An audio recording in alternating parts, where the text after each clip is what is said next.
नमस्कार, श्री स्वामी समर्थ. मी राखी. माझ्या चॅनलमध्ये आपले स्वागत आहे. चला तर आज आपण बनवणार आहोत प्रोटीन पावडर. त्यासाठी साहित्य घेतलेलं होतं मी. फुटाणे, खडीसाखर, राजभोगचा मखाना, ही दूध पावडर आहे, काजू, बदाम, अक्रोड, परत खारीक पावडर घेतलेली आहे. तुम्ही खारीक पण घेऊ शकता किंवा पावडर पण घेऊ शकता त्याची. मी पावडरच घेतलेली आहे. आणि इथं कोको पावडर घेतलेली आहे. चांगल्या क्वालिटीची घ्या. जर नसेल घ्यायची तर ती नाही घेतली तरी चालेल. इथं आपलं भोपळ्याची बी, सूर्यफुलाची बी आणि पिस्ता आणि इथं ओट्स घेतलेले आहेत. आता हे सगळं साहित्य गरम चांगलं म्हणजे भाजून घ्यायचं, असं कडक करून घ्यायचं जेणेकरून आपल्याला मिक्सरला बारीक करता येईल. आता इथं अगोदर मी मखाने गरम करून घेते. तुपात भाजले तरी चालतील किंवा न तूप वापरलं तरी भाजले तरी चालतील. हे मी बिना तुपाचेच भाजून घेतले होते सगळे. मखाने पूर्ण भाजून घेतले, ओट्स पण असेच भाजून घेतले. फक्त कडकपणा त्याच्यात आला पाहिजे जेणेकरून आपल्याला मिक्सरला पूर्ण बारीक त्याचं पीठ झालं पाहिजे.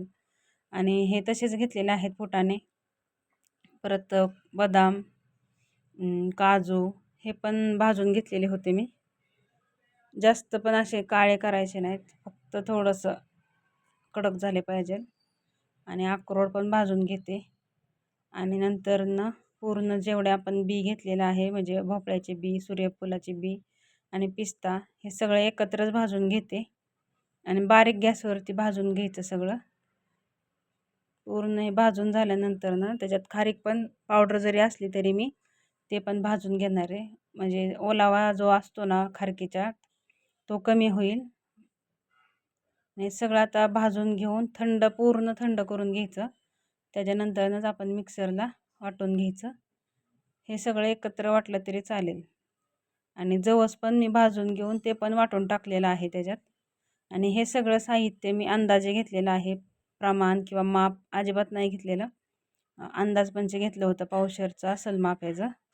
आणि हे जे चाळून घ्यायची, मिक्सरला बारीक केल्यानंतर पुरणाची चाळण त्यांनी चाळून घेतली. पूर्ण पावडर चाळलेलं हे पूर्ण असं पॅकिंगमध्ये ठेवायचं जेणेकरून त्याला हवा लागता कामा नये.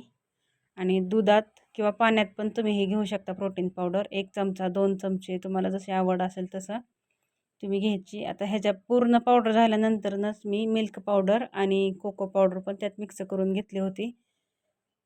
आणि हे छान लागतं, मुलांना आवडतं, आपण पण पिऊ शकतो आणि प्रतिशक्ती आपली वाढू शकते ह्याने.